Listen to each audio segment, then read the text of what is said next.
You're listening to the Talkative Introvert podcast.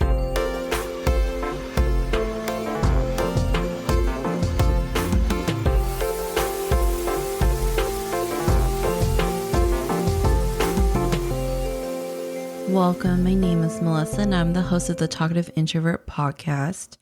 So if you're not new here and listen to the last few episodes, I've been trying to do like an intro, because some podcasts do that, because you never know if a listener is going to start from the beginning or start randomly in just a episode somewhere. So I thought, it would be a good idea to introduce myself in every episode, but I don't like it. I don't like the intros that I was using. I only did it for like 2 episodes or something like that, or a couple of them. Anyways, I think at the beginning, I'm just going to say my name and that's it. Anyways, today's episode is going to be a solo episode. So I typically end my season with like a goodbye episode for whatever year it is, because I wanted to make every season its own year, if that makes sense. So like I did a goodbye 2021, 2020, 2022, whatever. But what a missed opportunity to not make a season 4 like episode 20.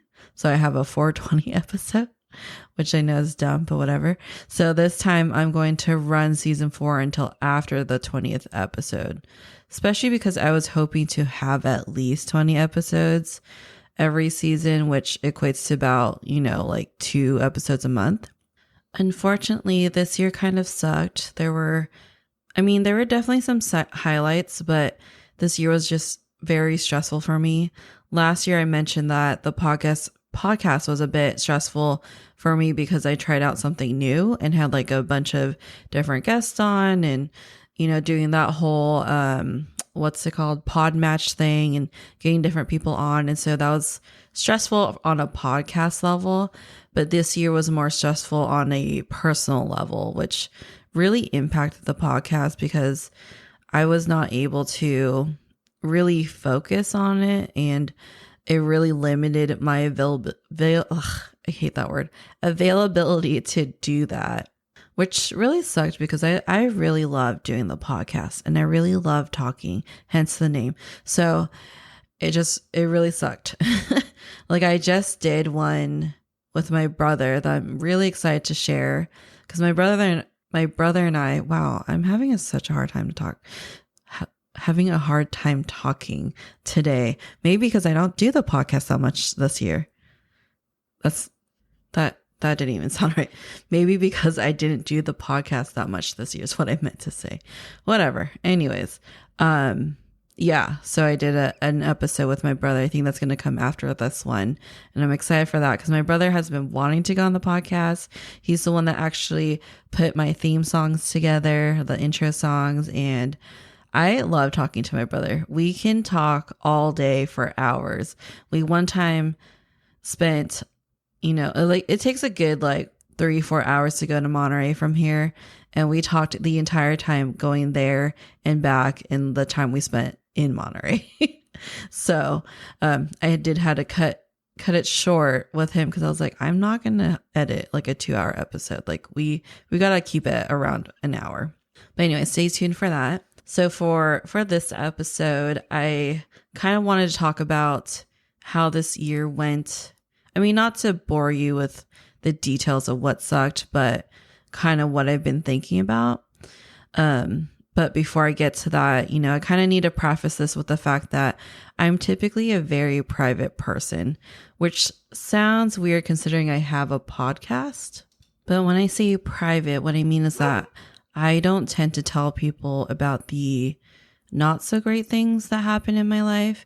I just don't do well with negative emotions, and I don't really like crying, especially in front of people, and I don't like being sad, and I don't like making other people sad because of my sadness, if that makes sense. Like my thought process is that I don't want people to treat me differently or pity me or feel bad for me. But this year I was like, I kind of do want people to treat me a little differently and I don't want to say pity me, but like, treat me a little different when I'm going through a rough patch, because this year I'm just like, man, I can never catch a break, or I wish people would just give me a break. But how can I expect people to do that if they don't even know what's going on with me? You don't know what you don't know, Anyways, if you've been listening to the podcast, then you should know who Bailey is by now. So I was having a conversation with her earlier this year, and she asked how I was doing, and I flat out was like, I'm not okay, and I don't know what to do with that. And she said something pretty profound, if you will. She said, I'm always the therapist and never the patient, but now I'm the patient without a therapist, which I was like, damn, that's deep. What she means is that I'm always there for people if people need someone to talk to. And I have always been like that since I was like really young, and I'm happy to be that, I'm happy to be that ear or shoulder to cry on, but I don't always like being the person on the other end, like I don't want to be the one crying on someone's shoulder or talking their ear off about my problems, A good example is that I don't like sharing terrible news at work. So when my dad died a few years ago, I didn't want anyone at work to know. Unfortunately, word did spread, and everyone ended up stopping by my cubicle and sharing their condolences, or would literally look at me and frown and say things like, hang in there, everything will be okay. But I didn't want any of that. I didn't like the attention, like I didn't like that people looked at me differently, or, with the sad eyes and, like, hang in there, bud. I just wanted people to work, or I wanted work to just be work, like I didn't want them to, I don't know. And then my brother died the following year, and I specifically asked my manager to please do not send a card, like a condolence card. And I honestly never understood why people were okay with everyone knowing, because before we can send out a condolence,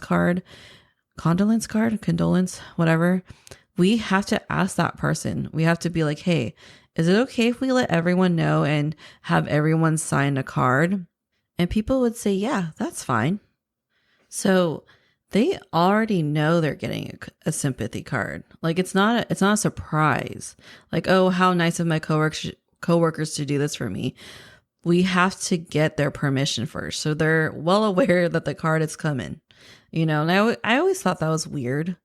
Like, I think it's weird to ask, but I understand why we have to ask. But I also think it's weird. Like, yeah, give me a card. Well, I know that's not what they're saying, but it's weird. Anyways, this year though, I was kind of thinking about that more. I was kind of thinking about like why I'm like that, or like, am I the weird one, or I don't know, because I truly only tell Brandon and Bailey everything that goes on in my life. But this year made me really think of that maybe it's okay to share that I'm not okay with other people, because honestly, the older I get, the more tired I am.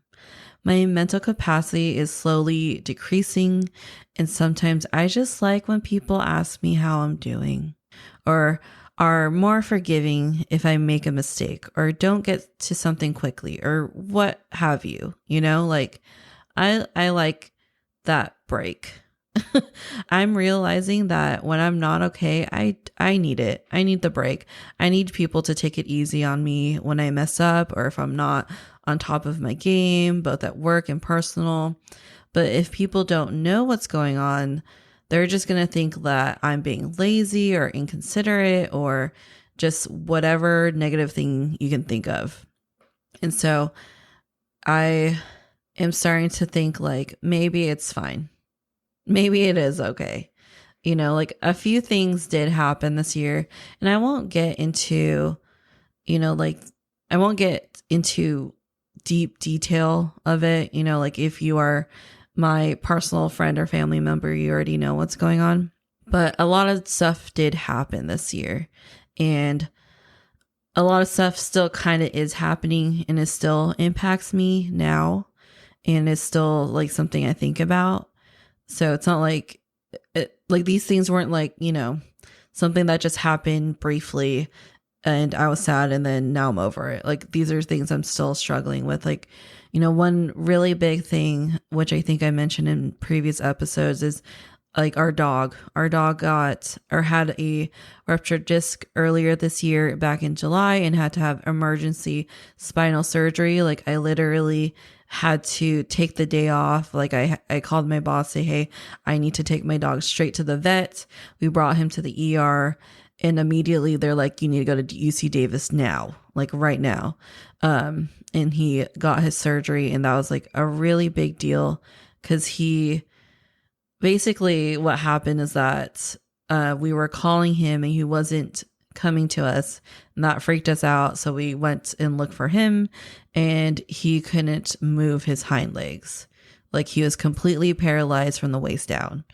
And that's the first that's ever, like this surgery is the first surgery he's ever had other than like, when he got neutered. But that's just like a normal surgery like most dogs go through anyway. So that wasn't like a major thing, but this was like a really, really big deal. And even till now, he's still not fully walking and he still has to like exercise and still relearn basically how to walk. And so it's still something we're dealing with and probably will still deal with for a while because he is older. He's like 10 years old. So the doctor was saying that it's just going to take a while. And that was a really big thing this year. And there's a lot of major things that happened this year too. And another like really, really big thing that happened to me this year too is my aunt died, and I mentioned her a few times, I think, in previous episodes, but she was a really important person to me and a really influential person to me in my life. And I think that's the one that really hit me, that maybe it is okay to tell people at work or tell friends and family. And because I think some people just thought I was ignoring them or like being antisocial or I don't know, whatever. But I don't think people really realized like what was going on, because that one like was really, really tough to go through and it really sucks. And her birthday was in September and that like really broke me. And I'm realizing that, or I guess what I'm trying to get at with this episode is that sometimes it's just good to open up, because we all need to take a break sometimes. Like I know a lot of people, maybe it's a generational thing or maybe a cultural thing, I don't know. But a lot of times they don't want to show weakness, or they don't want to show people that they're not okay, or they don't want to be vulnerable. But I decided this year to be a little different, maybe because that one hit me so hard that I had to tell my manager. I had to tell her what was going on, and I was honest with her because she's also new, like she's a new boss, and I was also afraid that she's going to think that I'm lazy or don't know how to do my job that well, or, whatever, because I am really good at my job, not to toot my own horn, but I am good at my job. And all of a sudden I'm not, and she's new and she doesn't know me. So I was really honest with her with things that were going on in my life, and just everything that happened and is like still happening. And I'm really glad that I did, because she was extremely understanding and caring. And same with my team. Like they've been so supportive and kind and forgiving and understanding, all the good things. And they always ask about how things are going, how things are, how am I doing? How's my dog doing? How's my husband doing? And they even remember like little details too. And I'm like, not even some of my friends and family ask me how I'm doing to that degree, but they've just been so kind. And I'm not saying I'm making like major mistakes all the time constantly, but when I do, like, they're always like, it's okay. And I have one coworker, because I did confide in her. It's like, I really hope I'm not messing up, and I apologize if I am not, getting to things as quickly or whatever, or if I make a mistake. And and she was like, it's okay. Like, if you make a mistake, we'll figure it out and we'll fix it. There's no way for you to always know 100% that you're making the right decision all the time. Because as a supervisor, which is another thing that I had to deal with this year, as being a supervisor, like, your main responsibility is making decisions constantly. I'm constantly being asked about this or that, and what do you think about this? Like, oh, we need your approval on this. Like, oh, can you sign this? Like, it's constant decision making. And I feel like when you are going through something tragic or sad or whatever, your judgment isn't always the best. It's not, it's not at the top of its game when that happens. Like, emotions do take a toll on you and your mental health and like your problems. But instead of people thinking like, oh, she's dumb, or she's a terrible supervisor, or she should have never been, promoted, whatever, blah, blah, blah. Like, the fact that people know what things are going on makes them a little more forgiving. Of course, like, there are things that, like, you can't be a complete lazy, like, slacking off and not doing your job at all, but it's okay to make mistakes here and there. I hope that makes sense. Like, obviously with everything, there's a balance. Like, you don't want to be a total slob and like not do anything, and be completely lazy. But you also need to, it's also okay to make little mistakes here and there. And we can always fix it. We can always do something to make sure we remedy the problem. But, I don't want to be all doom and gloom. Like, this year, it wasn't all bad. It wasn't, I still had a lot of good things happen this year. And I did a lot this year that I wouldn't normally do too, because you'll hear about it more in my episode with my brother if you guys decide to listen to it. But I'm also really bad at doing things for myself and spending money on myself. And like I'm always quick to like buy something for somebody else, or like get a gift for somebody, or, for Christmas or birthdays or whatever. But I'm not very good at treating myself. And so this year, I did try to do that more, because I do have friends, and, my husband included, who are always like, well, what's the point of money when you're dead? Like, especially because, I think about retirement too. And it's like, well, you should still enjoy stuff now while you're still young, because, I will say my family doesn't have a good history, like health history.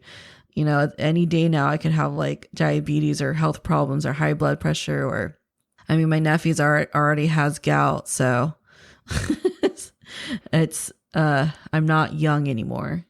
Or I should say, I'm not getting any younger. I'm still young. I like to think 30 is still young.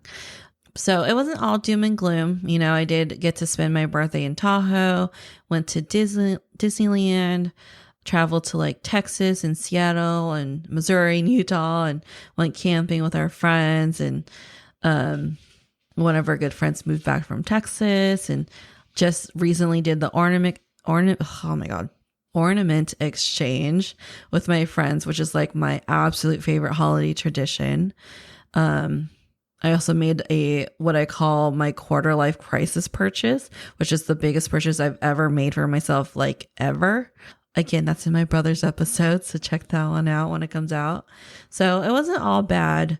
It's just that the bad things that did happen were pretty bad. And it wasn't just like I said, a one-day thing or something that really will ever go away.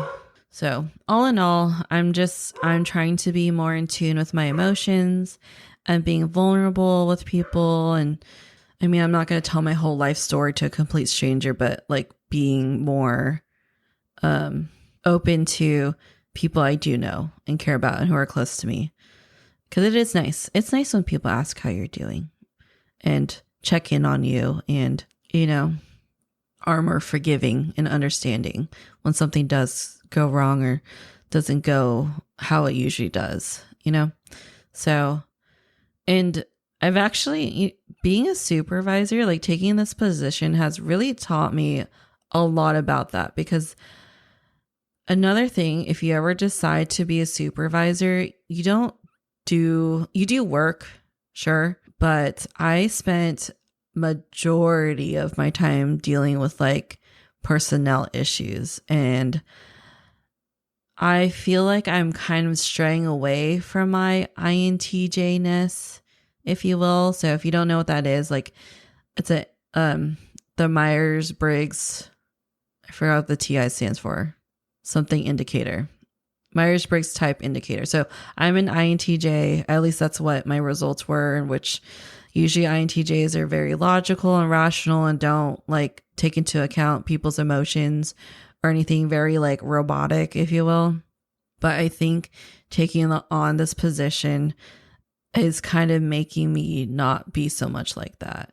Because I do have to be very empathetic and have to take into account people's feelings when dealing with things, which is both has been educational and extremely annoying, because people are just so emotional and sensitive. But I'm trying to stay calm and put myself in their shoes, I guess, and learn why they're like that and understand that. So I think the supervisor position definitely is helping me with that and helping me kind of smooth my rough edges, if you will, and make me a more people person and care about people. I mean, I care about people. I just feel like work should just be work and just do your job. But okay, anyways, I'm not going to complain about that. Anyways, I hope you guys have a happy new year. I hope this year will be better than the last. I just wanted to get on here to do like a little goodbye 2023, because I do it every year and I kind of want to keep doing that every year, kind of just recapping. And of course, Link wants to say Happy New Year also, if you can hear him in the background. But yeah, so I will continue until after the 20th episode. And then I'm probably just going to end it there whenever that happens and not start season 5 until 2025. I just want to be able to be more consistent. So even though I'm ending the season probably sometime in the next few months, I'm probably going to still record episodes. That way there's something every month and every 2 weeks if I can. And I'll probably shorten the season so that I'm getting it, maybe at least, or maybe close to 20 episodes a year if possible. I don't know. We'll see. Whatever. Unfortunately, it's not my full-time job, even though it would be the absolute dream if I could just make this my full-time job. But, I'm not getting paid for this, unfortunately. So whatever happens, happens. Anyways, Happy New Year. Hope everything goes well for you guys this year. I hope you had a great and safe, New Year's. I know a lot of crazy people are out there, but I hope you had a great holiday season, and I will talk to you guys in the next episode. Thanks. Bye.